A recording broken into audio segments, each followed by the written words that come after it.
Hello friends, आप देख रहे हैं एनआर ट्रिकी अड्डा। आज हम बात करेंगे अनुपात एवं समानुपात के पार्ट नंबर 8 की। पार्ट नंबर 8 का पहला क्वेश्चन और अनुपात समानुपात का 30वां क्वेश्चन। ठीक है। प्रश्न क्या दे रखा है? प्रश्न दे रखा है, एक थैली में 1 रुपये 50 पैसे तथा 25 पैसे के सिक्के, 50 पैसे के सिक्कों की संख्या 25 पैसे के सिक्कों की संख्या से 2 गुनी है तथा 1 रुपये के सिक्कों की संख्या चौगुनी है, तो इन सिक्कों का मूल्य 56 रुपये दे रखा है। तो इसको सॉल्व करने के लिए सबसे पहले हम क्या करेंगे, देखो कितने कितने रुपए वर्ग के रुपए हैं। उनके पास 1 रुपये का सिक्का है, उनके पास 50 पैसे का सिक्का है और उनके पास 25 पैसे का सिक्का दे रखा है। ये कहता है कि जो 50 पैसे के सिक्के की संख्या 25 से दोगुनी है, यानी ये 25 से क्या है, मान लो ये दोगुनी है। ठीक है। और ये क्या कह रहा है, 1 रुपये के सिक्कों की संख्या से चौगुनी है, यानी 50 पैसे की जो संख्या है ना सिक्कों की, वो 1 से भी 4 गुनी है। यानी 1 रुपये का एक सिक्का, 1 रुपये का एक सिक्का है, इसीलिए 4 गुनी हो जाएगी। अब देखो, ये तो हो गया सिक्कों का अनुपात, ये हो गया सिक्के का अनुपात, ये दे रखा है सिक्के का अनुपात। अब हमें ज्ञात क्या करना है, ये कितने रुपए बनेंगे। 1 रुपये का एक सिक्का है तो 1 रुपये यहाँ पर बनेगा। 50 पैसे के 4 सिक्के हैं तो यहाँ पर 2 रुपये बनेगा। और अगर 25 पैसे के 2 सिक्के हैं तो यहाँ पर 0.50 रुपये बनेंगे। ठीक है। ये हमारे पास टोटल रुपए कितने रुपए आए, 1 + 2 + 0.5 यानी कितना, 3.5 रुपये। कितने, 3.5 रुपये। लेकिन ये क्या कहता है कि 56 रुपये है। इन सिक्कों का मूल्य कितना है, 56 रुपये, यानी टोटल 56 रुपये दिए हुए प्रश्न में। लेकिन अनुपातों के रूप में क्या कहता है कि 3.5 ही है। लेकिन हमें क्या ज्ञात करना, 25 पैसे के सिक्कों की संख्या। तो देखो सिक्कों की संख्या ज्ञात करने के लिए देखो, ये सिक्कों का अनुपात दिया हुआ है तो सिक्के 4 है, यानी 4 से गुणा कर लेंगे। पॉइंट को हटाते ही ऊपर एक 0 लगेगा। ये इसको 7 से काटेंगे, 7 से काटेंगे यानी 5 बार कटेगा। कितना बार, 5 बार। अगर इसको 7 से काटेंगे तो ये 8 बार, ये हो गया 80। ठीक है। अब इसको काटेंगे, ये 16 बार कटेगा। कितने बार, यानी 16 × 4 कितना होगा, 64। कितना होगा, 64। 50 पैसे के सिक्कों की संख्या 64 होगी। अगर हमें 1 रुपये की सिक्कों की संख्या ज्ञात करनी है तो 1 से गुणा करो। अगर 25 पैसे की सिक्कों की संख्या ज्ञात करनी है तो 2 से गुणा। नंबर 31 क्या कहता है, 1 रुपये 50 पैसे तथा 25 पैसे के 378 सिक्कों के मूल्यों का अनुपात 13:11:7 है। तो इसमें से 50 पैसे के सिक्कों की संख्या ज्ञात करनी है। तो देखो सबसे पहले हमें क्या करना है, इसके पास कौन कौन से मूल्य वर्ग के रुपए हैं, यानी 1 रुपये 50 पैसे और 25 पैसे के सिक्के हैं। ठीक है। और सिक्कों का मूल्य का अनुपात कितना दे रखा है, सिक्कों का मूल्य का अनुपात, यानी देखो 13:11:7 दे रखा है। ये मूल्य का अनुपात है, किसका, ये दे रखा है मूल्य का अनुपात। किसका, मूल्य अनुपात दे रखा है। तो देखो अब हमें सिक्कों का अनुपात ज्ञात करना, किसका, सिक्कों का अनुपात। सिक्कों का अनुपात ज्ञात करने के लिए क्या करेंगे, अगर 13 रुपये और वो 1 रुपये के सिक्के हैं तो ये हो जाएगा 13। अगर 11 रुपये और 50 पैसे के सिक्के होंगे तो 22 सिक्के होंगे। ठीक है।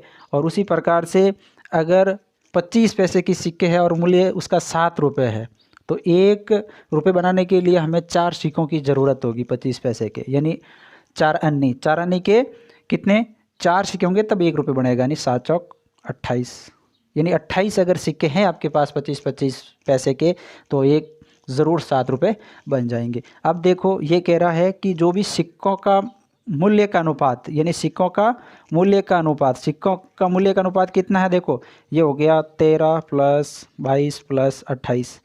देखो इनको जोड़ेंगे तो ये बनेगा 63। कितना बढ़ेगा, 63। अनुपात में तो 63 कह रहा है, लेकिन प्रश्न में क्या कहता है, इसका मान 378 है। कितना, 378। तो 378 की वैल्यू 63 दे रखी है। हमें ज्ञात क्या करना है, हमें ज्ञात करना है 11 रुपये, यानी 50 पैसे के सिक्कों का मूल्य कितना, यानी 22 से गुणा कर लेंगे। ये कितनी बार कटेगा, 9 से कटेगा। 9 से 7 बार कटेगा, 9 से 4 और 2 42 बार। ये 7 से फिर कटेगा 6 बार, यानी 6 × 22 यानी कितने होंगे, हो जाएगा 132। कितना, 132। इसका उत्तर अतुल 20 रुपये क्रय मूल्य वाला ब्रेड खरीदता है और दुकानदार को 100 रुपये का नोट देता है। दुकानदार उसे वापस 2 रुपये, 5 रुपये और 10 रुपये के मूल्य वर्ग के सिक्के को वापस देता है। यदि इन सिक्कों का अनुपात 5:4:1 है तो 5 रुपये के सिक्के कितना देता है? दुकानदार उसे 5 रुपये के कितने सिक्के वापस देगा? तो सबसे पहले यानी टोटल उसके पास कितने रुपए है? टोटल उनके पास 100 रुपये है। कितने रुपए है? 100 रुपये है। लेकिन वो क्या करता है, 20 रुपये का तो ब्रेड खरीदता है, पीछे बचेंगे उनके पास 80 रुपये। कितने रुपये बचेंगे? 80 रुपये। यानी 80 रुपये को वो किस अनुपात में बांटता है? 5:4:1 में। ठीक है, तो वो वापस क्या करता है कि वो तो एक तो 2 रुपये का सिक्का देता है, एक 5 रुपये का सिक्का देता है और एक 10 रुपये का सिक्का देता है। लेकिन 2 रुपये के वो 5 सिक्का देता है, यानी अनुपात में दे रखा है। ठीक है, और ये 4 और ये 1। ठीक है, ये तो सिक्कों का अनुपात। किसका अनुपात है? ये सिक्कों का अनुपात दे रखा है। तो कितने रुपये? यहाँ पर 10 रुपये हो जाएंगे, यहाँ पर 20 रुपये हो जाएंगे और यहाँ पर 10 रुपये हो जाएंगे। ठीक है, अब होता क्या है, टोटल हमारे पास 80 रुपये है, लेकिन अनुपात क्या कहता है? अनुपात यानी 10 + 20 + 10, इसको जोड़ेंगे, इसका मान होता है 40। ठीक है, प्रश्न कहता है कि नहीं, उसने 80 रुपये वापस दिया लेकिन अनुपात कहता है 40। तो अब हमें ज्ञात क्या करना है? 5 रुपये के सिक्के ज्ञात करने हैं। तो सिक्कों का अनुपात भी 4 है। कितना है? 4 है। देखो कितनी बार कटेगा, हो गया, यानी 2 × 4 यानी 8 सिक्के। कितने?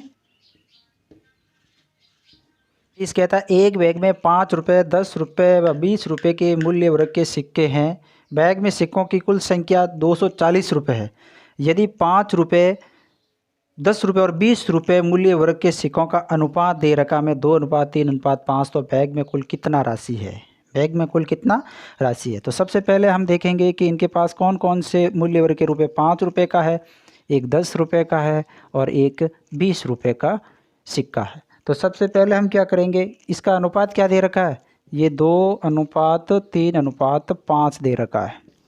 ठीक है, यानी ये 10 रुपये, ये 30 रुपये और ये दे रखा है 100 रुपये। कितना? 100 रुपये। अब देखो होता क्या है, इनका योग कितना है? इनका योग कितना? 1 0 से 1 0 कैंसिल होगा, यानी 240 × 14 करेंगे और ये होता है कितना? 3360 रुपये। कितना? 3360 रुपये। प्रश्न नंबर 34, ए और बी दो संख्याओं का अनुपात 8:5 है। यदि ए और बी में से प्रत्येक में 5 जोड़ा जाता है तो ए और बी का अनुपात 2:3 है। तो हो जाता है, तो ए और बी का योगफल ज्ञात करना है। ए और बी का क्या करना है? योगफल ज्ञात करना। तो सबसे पहले हम क्या करेंगे, एक तो संख्या है ए, दूसरी है बी। इसका अनुपात एक तो 5 दे रखा है, दूसरा 8 दे रखा है। ठीक है, और इसमें प्रत्येक में 5 जोड़ा जाता है। क्या जोड़ा जाता है? प्रत्येक में 5 जोड़ा जाता है। यानी मैं पहली संख्या को 5x मानता हूँ और दूसरी संख्या को मैं 8x मानता हूँ।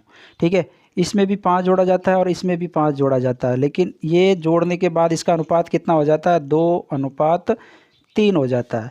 ठीक है, अब होगा क्या कि ये वज्र गुणा करेंगे तो ये हो जाएगा 15x + 15 बराबर 16x + 10। ठीक है, 16x में से 15x को घटाएंगे तो x बचेगा, यानी 15 में से 10 को घटाएंगे। किसको? 10 को घटाएंगे तो 5 बचेगा। कितना? यानी x बराबर हो गया 5। x बराबर हो गया 5। लेकिन ये क्या कहता है? पहला अनुपात हमारे पास था 5x। कितना? 5x। तो इसका मान हो जाएगा 25। कितना हो जाएगा? 25। दूसरा अनुपात हमारे पास था 8x। कितना था? 8x, यानी 8 को 5 से गुणा करेंगे, इसका मान हो जाएगा 40। प्रश्न कहता है इस दोनों का योग क्या होगा? इस दोनों का योग यानी 25 + 40, इसका योग हो जाएगा 65। कितना होगा? 65। अगर आपको ये वीडियो पसंद आया है तो वीडियो को लाइक करो, शेयर करो। अगर आप चैनल पर पहली बार आए हैं तो चैनल को ज़रूर सब्सक्राइब करो।